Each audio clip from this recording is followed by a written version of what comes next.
चलिए अभी oxidation reaction से रिलेटेड क्वेश्चंस हैं। तो ये वाले तो थोड़े डायरेक्ट क्वेश्चंस ही हैं जो फटाफट हो जाएंगे। जैसे अल्कीन भी हमको सी डबल बॉन्ड सी, दोनों डबल बॉन्डेड कार्बन पर एक एक हाइड्रोजन है, इसका हॉट केमिनो ट्रीटमेंट। तो इससे हमको कौन सी चीज देखने को मिलती है, ये रिएक्शन क्या होता है, दैट इज ऑक्सीडेटिव क्लीवेज। अब मैकेनिज्म पूरा छोड़ना है अपने को, क्या करना है, कार्बन कार्बन डबल बॉन्ड को तोड़ के दोनों कार्बन पर ऑक्सीजन को जोड़ दो। ठीक है, तो क्या हो जाएगा, दोनों कार्बन पर जब ऑक्सीजन को जोड़ा तो इसमें क्या बन गए, दो अल्डिहाइड। ठीक है, और अल्डिहाइड्स का क्या हो जाता है, further oxidation into carboxylic acid. ठीक है, फर्स्ट वाले रिएक्शन में क्या बन जाएंगे, यहाँ पे दो कार्बोक्सिलिक एसिड बन जाते हैं। ठीक है, सेकेंड वाले रिएक्शन में क्या होगा, फिर से कार्बन कार्बन डबल बॉन्ड को तोड़ा, यहाँ पर डबल बॉन्ड हो, यहाँ पर डबल बॉन्ड हो। फर्स्ट वाला क्या बन गया, दैट इज कीटोन। फर्स्ट वाला कीटोन बन गया, और सेकेंड वाला जो है ये क्या, दैट इज कार्बोक्सिलिक एसिड, और यहाँ रिएक्शन रुक जाएगी। ठीक है, फिर कौन सी चीज है, समझ आ गया ना, डायरेक्टली क्या करना है अपने को, कार्बन कार्बन डबल बॉन्ड को तोड़ के दोनों कार्बन पर डबल बॉन्ड को जोड़ना है। अब उसका नेचर देखना है, अल्डिहाइड तो आगे एसिड तक ले जाना है, कीटोन होते रिएक्शन को वहीं पर रोक देना है। ठीक है, फिर इसके बाद नेक्स्ट वाले में कौन सी चीज होगी, तो हम बोलेंगे यहाँ पे फिर से क्या बनेगा, हमने बोला अल्डिहाइड बनते हैं दो, एक गया RCOOH कार्बोक्सिलिक एसिड में, और दूसरा वाला चला जाएगा किसमें, nitrogen to formic acid. Formic acid जो होता है ये फर्दर चला जाता है किसमें, नाइट्रोजन टू CO2। ठीक, ध्यान क्या बोला था अपन ने, टर्मिनल अल्कीन भी होगी तो क्या बनता है, इससे फॉर्मल्डिहाइड बनता है। तो फॉर्मल्डिहाइड के फर्दर ऑक्सीडेशन से क्या बनेगा, फॉर्मिक एसिड। फॉर्मिक एसिड किसमें जाएगा, आगे CO2 में। क्लियर हो गया, ये रिएक्शन जो होती है इस बेसिस पर आप क्या भी कर सकते हो। तो आप बोलोगे यहाँ पे ये क्या था, this was internal alkyne and this was what, that terminal alkyne. तो इंटरनल और टर्मिनल अल्कीन में डिस्टिंक्शन भी किया जा सकता है कि टर्मिनल अल्कीन के हॉट केमिनो से क्या उड़ रहा है, CO2, और इंटरनल अल्कीन पर हॉट केमिनो डालने पर CO2 नहीं उड़ता। तो क्या है, दिस इज विजिबल डिस्टिंक्शन, इसलिए रहेगा it is simple chemical distinction. आया ना समझ में। तो हॉट केमिनो वाले रिएक्शन से हम अल्कीन्स में कौन सी वाली, इंटरनल टर्मिनल में डिस्टिंक्शन कर सकते हैं, और वैसे ही इंटरनल और टर्मिनल अल्काइंस में भी कर पाएंगे। नहीं, आगे वाली दो रिएक्शंस में समझ आ जाएगा। फोर्थ वाला अल्काइन पर बोला है, तो अल्काइन पर हॉट केमिनो से क्या बोला था अपन ने, हमेशा ही क्या बनते हैं, दो कार्बोक्सिलिक एसिड्स बनते हैं। तो अल्काइन किसी से इट वाज सिमेट्रिकल, तो क्या बन जाएंगे, two molecules of the same carboxylic acid. ठीक, फिर कौन सी चीज है यहाँ पे, अगला वाला क्या था, दिस वाज एसिटाइलिन। एसिटाइलिन पर क्या होगा, यहाँ पे दोनों जगह एसएच है, तो क्या बन जाएंगे, दो फॉर्मिक एसिड। तो दो फॉर्मिक एसिड से किसमें चले जाएंगे, आगे दो CO2 में। तो पहले दो फॉर्मिक एसिड बने जो चले गए किसमें, दो CO2 में। समझ आ गई बात ही। अब इसके आगे फिर ये ओजोनोलिसिस वाले क्वेश्चंस हैं। तो ओजोनोलिसिस वाले क्वेश्चंस में क्या है, जैसे हमको क्या बोला है, बेंजीन का ओजोनोलिसिस करना है। तो सिंपल, हमको कुछ भी सोचना नहीं है, कौन सी वाली चीज करनी है, तो हम बोलेंगे यहाँ पर क्या हो जाएगा, हर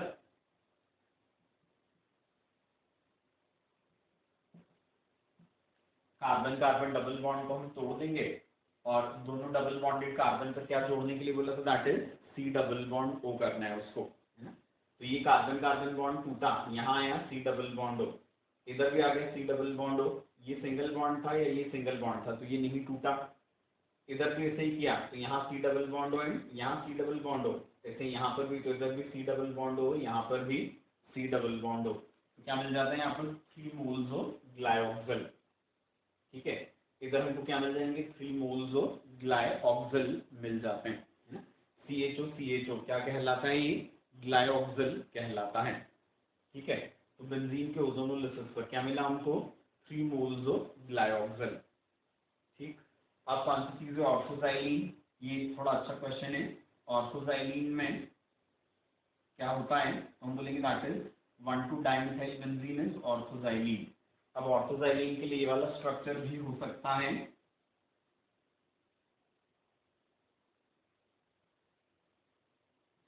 और ये वाला स्ट्रक्चर भी हो सकता है। और इसके हिसाब से क्या हो जाएगा, तो हम बोलेंगे इसके हिसाब से ओजोनोलिसिस प्रोडक्ट्स में डिफरेंस आएगा। ठीक है, तो हम क्या बोलते हैं, ऑर्थोजाइलिन पर जब ओजोनोलिसिस करवाया जाता है तो क्या ही मिलता है हमको, तो हम बोलेंगे हमको दोनों टाइप के प्रोडक्ट्स मिलते हैं। ऑर्थोजाइलिन के ओजोनोलिसिस पर क्या रहेगा, तो हम बोलेंगे दोनों ही टाइप के प्रोडक्ट्स हमको मिलेंगे। यहाँ पे ये वाला कार्बन कार्बन डबल बॉन्ड टूट गया तो क्या हो जाएगा, दोनों CH3 किसमें चले जाएंगे, अलग अलग मॉलिक्यूल्स में। तो यहाँ पर क्या है, इधर डबल बॉन्ड था ही नहीं, तो यहाँ पे दोनों CH3 किसमें रह जाएंगे, that is in the same molecule. समझ आ गई बात, करना तो वही आगे, बस दोनों स्ट्रक्चर्स का होगा ये ध्यान में रखना है ना। तो कौन सी चीज बन जाएगी यहाँ पर, तो हम बोलेंगे एक से बन जाएगा ये, इसके दो मॉलिक्यूल बन जाएंगे, प्लस क्या बन जाएगा, दैट ग्लायोक्सिल। और इसमें कौन सी वाली चीज है, तो हम बोलेंगे इसमें क्या बन जाएगा, ये बन जाएगा। और इसके साथ फिर से यहाँ से पीछे से तो क्या ही निकलेंगे, दैट इज ग्लायोक्सिल। तो हम बोलेंगे इसमें कौन सी वाली चीज होती है, इन सारे प्रोडक्ट्स का मिक्सचर हमको मिलता है जो ये सजेस्ट करता है कि जो पाई बॉन्ड है कैसा है, दैट इज डी लोकलाइज्ड। आगे समझ में नहीं, in fact this reaction was what the first chemical evidence in support of the theory of resonance. आगे बात समझ में। तो ऑर्थोजाइलिन का ozonolysis can be a direct question, इसको मार्क करके लिख लेना है, हालांकि सिंपली, बट ध्यान में रखने की बात क्या है कि दोनों स्ट्रक्चर्स के करस्पॉन्डिंग हमको ओजोनोलिसिस प्रोडक्ट्स बनाने थे यहाँ। समझ आ गई बात ये। अब इसके बाद 8th वाले क्वेश्चन में कौन सी चीज बोली है कि एक हाइड्रोकार्बन के ओजोनोलिसिस पर हमको ये प्रोडक्ट्स मिले थे, हमको इसका स्ट्रक्चर बताना है। ठीक है, तो यहाँ पर फंडामेंटल तो हम क्या ही फॉलो करेंगे, हमारा नॉर्मल वाला फंडामेंटली कि बस C डबल बॉन्ड और C डबल बॉन्ड को आमने सामने लिखना है और O को हटा के कार्बन कार्बन डबल बॉन्ड जोड़ना है। ठीक है, तो बस उसी फंडामेंटल से काम होगा। बट यहाँ पे हमको दिया क्या है, C डबल बॉन्ड को बहुत सारे दिए हुए हैं, दैट इज द डिफरेंस। ठीक है, तो अब हम कौन सी चीज बोलेंगे इसमें, हमको यहाँ ज्यादा इंफॉर्मेशन नहीं दी हुई है, इसलिए एक से ज्यादा टाइप के स्ट्रक्चर्स पॉसिबल हो सकते हैं। अपन एक देख लेते हैं, ये कर दिया हमने। ठीक है, ये दिया हुआ है यहाँ पे, इट वाज हाइड्रोजन। ऐसा कैसे, एक और स्ट्रक्चर दिया है हमको, ये वाला। ठीक है, अब इसके बाद से कौन सी वाली चीज है, हम बोलेंगे इसके अलावा हमको क्या दिया हुआ है, एक एसीटोन दिया हुआ है और एक फॉर्मल्डिहाइड दिया हुआ है।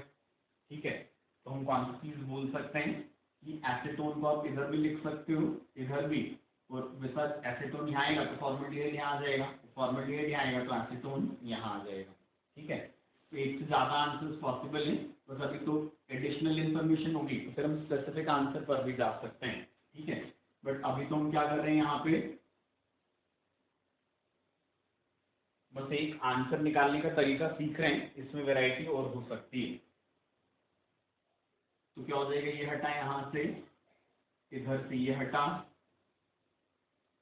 इधर से ये हटा, इधर से ये, बाकी सारी जगह क्या करना है, जहां जहां से ओ ओ हटाया है, कार्बन कार्बन को क्या करना है, बाय डबल बॉन्ड जोड़ना है, तो उससे हमको क्या पता चल जाएगा, इसका स्ट्रक्चर पता चल जाएगा, है ना। क्या बोल रहा हूँ मैं, इसमें एक से ज्यादा पॉसिबिलिटी है, तो अपन एक से ज्यादा आंसर्स दे सकते हैं, या तो मोर देन वन करेक्ट में आ जाएगा, या फिर क्या हो जाएगा, सिंगल चॉइस में आएगा। तो फिर कौन सी चीज होगी, वो स्पेसिफिक इंफॉर्मेशन हमको देंगे इस क्वेश्चन से रिलेटेड और भी। क्लियर होगी बात ये। अब इसके बाद अगली चीज जो दी अपने को, वो कौन सी दी है कि एक हाइड्रोकार्बन है जिसका मॉलिक्यूलर फॉर्मूला क्या है, दैट इज C10H10। इसका जब क्या किया अपन ने, हॉट केमिकल ट्रीटमेंट किया तो उससे ये वाला कंपाउंड मिल रहा है। तो इस इंफॉर्मेशन के बेसिस पर हमको हाइड्रोकार्बन का स्ट्रक्चर बताना है। ठीक है, तो क्या क्वेश्चन दिया है अपनी को, एक C10H10 मॉलिक्यूलर फॉर्मूले वाला हाइड्रोकार्बन है, हॉट केमिकल ट्रीटमेंट पर उससे क्या मिल रहा है, ये वाला कार्बोक्सिलिक एसिड मिल रहे हैं ना, ट्राई कार्बोक्सिलिक एसिड, इस बेसिस पर हमको हाइड्रोकार्बन का स्ट्रक्चर बताना है। ठीक, अब इसमें लॉजिकल अप्रोच आप चालू कहाँ से करोगे, तो जैसे कौन सी चीज है, इधर कार्बन कितने 10 और इधर कार्बन कितने 1 2 3 4 5 6 एंड 7, इसका मतलब रिएक्शन के टाइम पर क्या हो रहा है, 3 कार्बन एटम्स कम हो रहे हैं। ठीक है, अब ये रिएक्शन के टाइम पर 3 कार्बन कम हो रहे हैं, इसका मतलब क्या होगा कि यहाँ पर कार्बन कार्बन डबल बॉन्ड या कार्बन कार्बन ट्रिपल बॉन्ड कहाँ पर होगा, 3 जगह पर वो टर्मिनल पर होना चाहिए, क्योंकि हॉटके-मैनिफोर्ड ट्रीटमेंट से क्या होता है, टर्मिनल अल्कीन या टर्मिनल अल्काइन में जो टर्मिनल कार्बन होता है वो किसमें कन्वर्ट हो जाता है, दैट इज इनटू CO2। आई बात ध्यान बराबरी। ठीक है, हम कौन सी चीज बोलेंगे, तो हम बोलेंगे ये वाले जो 3, ये वाला जो 10 कार्बन वाला कंपाउंड है 7 कार्बन वाले में जा रहा है, मतलब क्या हो जाएगा, तो हम बोलेंगे यहाँ से 3 CO2 उड़ रहे होंगे। तो आंसर क्या होना चाहिए, 3 जगह पर हमको कार्बन कार्बन ट्रिपल बॉन्ड या कार्बन कार्बन डबल बॉन्ड लगाना पड़ेगा, है ना, ये बेसिक समझ आया। अब ये क्या है, कार्बन कार्बन डबल बॉन्ड या ट्रिपल बॉन्ड या दोनों का कॉम्बिनेशन, ये कैसे पता चलेगा, तो हम बोलेंगे यहाँ पर हम डिग्री ऑफ अनसैचुरेशन देखें, तो ये क्या है, CnH2n+2 होता, तो ये क्या होता, C10H22 होता। ठीक है, बट यहाँ पर क्या है, 12 हाइड्रोजन कम है, इसका मतलब डिग्री ऑफ अनसैचुरेशन कितना हो जाएगा, तो हम बोलेंगे 12 डिवाइडेड बाई 2, तो कितना हो जाएगा, दैट इज 6। ठीक है, इस कंपाउंड में डिग्री ऑफ अनसैचुरेशन कितना है, 6 है, इसका मतलब क्या हो जाएगा, कंपाउंड में क्या हो सकते हैं आपको 6 पाई बॉन्ड, जो पॉसिबल नहीं है, 6 पाई बॉन्ड तो पॉसिबल नहीं, मतलब 6 डबल बॉन्ड पॉसिबल नहीं है, अदरवाइज क्या होता वहां पर 6 जगहों पर ऑक्सीडेटिव क्लीवेज होता, तो तब तो फिर इसमें कार्बन का नंबर और ही कम होता। ठीक है, तो हमको 6 का डिग्री ऑफ अनसैचुरेशन जब सेटिस्फाई करना है तो उसको करने का तरीका क्या होगा, तो हम बोलेंगे कि 6 डबल बॉन्ड की जगह क्या हो सकते हैं, 3 ट्रिपल बॉन्ड हो सकते हैं। ठीक है ना, तो 3 ट्रिपल बॉन्ड में भी क्या हो जाएगा, डिग्री ऑफ अनसैचुरेशन 6 वाला सेटिस्फाई हो जाता है। आगे क्या बात समझ में, तो कौन सी वाली चीज होगी यहाँ, तो हम बोलेंगे इसी स्ट्रक्चर में हम चेंज कर लेते हैं, जहां पर COOH है, जिन जिन लोकेशन पर, उन्हीं लोकेशन पर कौन सी वाली चीज होने वाली है, तो हम बोलेंगे उन्हीं वाली लोकेशन पर कार्बन कार्बन ट्रिपल बॉन्ड हमको लगाना है।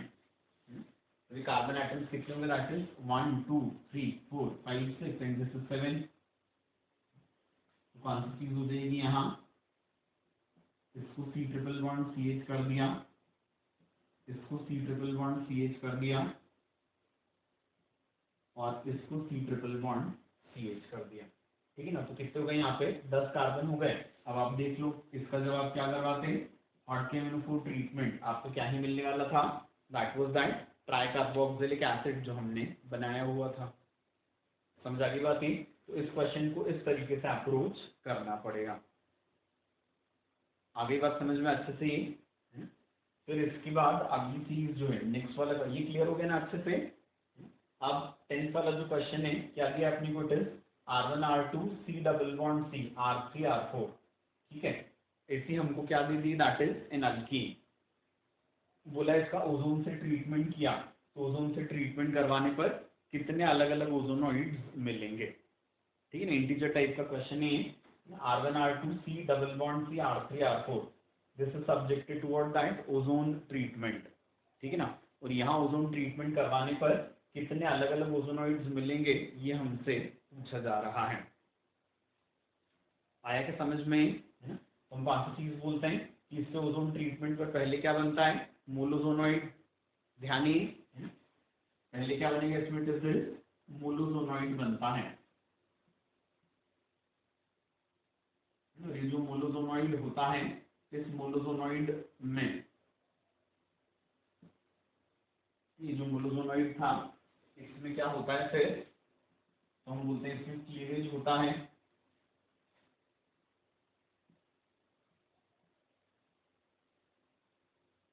एक ऑक्सीजन, 2 ऑक्सीजन, ये ओजोन का तीसरा ऑक्सीजन, ये क्या बन गया, दिस इज मोलोजोनॉइड। ठीक है, थोड़ा छोटा लिखा गया है but I think you will be able to see. ये मोलोजोनॉइड बन गया। अभी मोलोजोनॉइड कैसे टूट सकता है, 2 टाइप से टूट सकता है। ठीक है, या तो क्या हो जाए, एक बार कार्बन कार्बन बॉन्ड इधर टूट जाए, ठीक ना, ये इधर टूटेगा, ये बॉन्ड इधर टूटा, तो क्या बनेगा इसमें, हम बोलेंगे R1 R2 C double bond O, ठीक है। और इसके साथ वो जो बना अपना डाइपोलर आयन, ये डाइपोलर आयन क्या बन जाएगा, दिस इज R3 R4, इस पर O, इस पर O, ये O नेगेटिव रहेगा, ये C पॉजिटिव रहेगा, ठीक है। और दूसरा जो हो सकता है इसमें, दूसरा क्या हो सकता है, हम बोलेंगे ओजोनॉइड उल्टे टाइप से टूटे, क्या बन जाएगा, R3 R4 C double bond O, और कौन सी चीज हो जाए इस बार, R1 R2, ये किस में चले जाए, नाइट्रोजन डाइपोलर आयन। आ रहे हैं समझ में, जब मोनोजोनॉइड अनसिमेट्रिकल है तो फिर दो टाइप से टूट सकता है, एक बार R1 R2 कीटोन में तो डाइपोलर आयन में चले जाएंगे R3 R4, दूसरी बार क्या है, R3 R4 कीटोन में और R1 R2 चले गए किसमें, डाइपोलर आयन में। आगे इतना समझ में।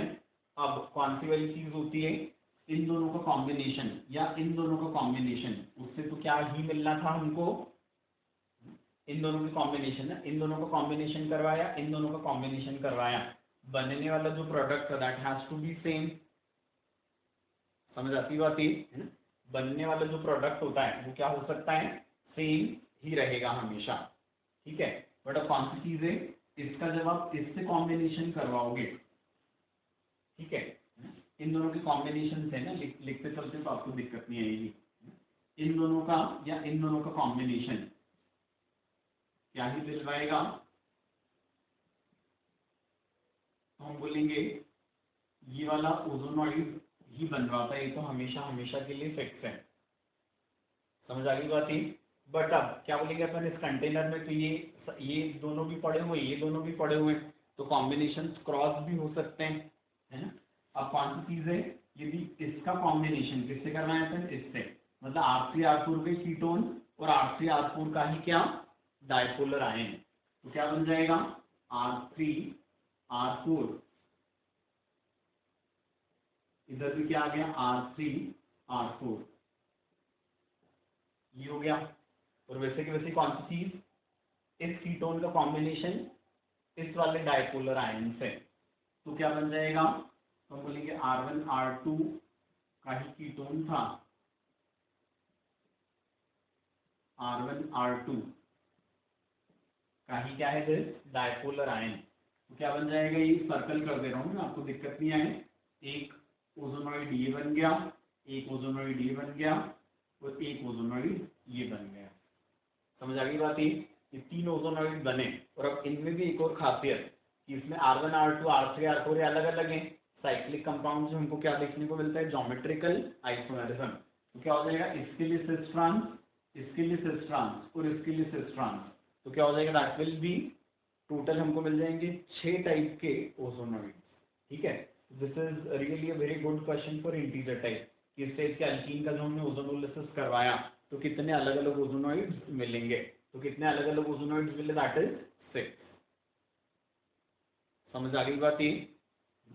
फिर इसके बाद लास्ट वाला क्वेश्चन जो है वो कौन सा है, डायरेक्ट ही है ये कि एक ही कंपाउंड में carbon carbon triple bond, carbon carbon double bond दोनों दिए, और हमको ये ऑक्सीडाइजिंग एजेंट के साथ दिए, माइल्ड ऑक्सीडाइजिंग एजेंट, क्या पढ़ा था अपन इसके बारे में, ये सिर्फ कार्बन कार्बन डबल बॉन्ड को ऑक्सीडेटिव क्लीवेज करवाता है, कार्बन कार्बन ट्रिपल बॉन्ड को ये अनअफेक्टेड छोड़ देता है ना, ये क्या करवाएगा, सिर्फ कार्बन कार्बन डबल बॉन्ड को oxidation, carbon carbon triple bond को ये अनअफेक्टेड छोड़ देगा, समझ आ गई बात ये। तो इसका जो प्रोडक्ट हम लिखेंगे वो कौन सा, हम बोलेंगे तो CH3C triple bond CH will be intact, CH2 ये अब CH था तो ये क्या हो जाएगा, COOH, वो साथ में क्या निकल जाएगा, एसिटिक एसिड,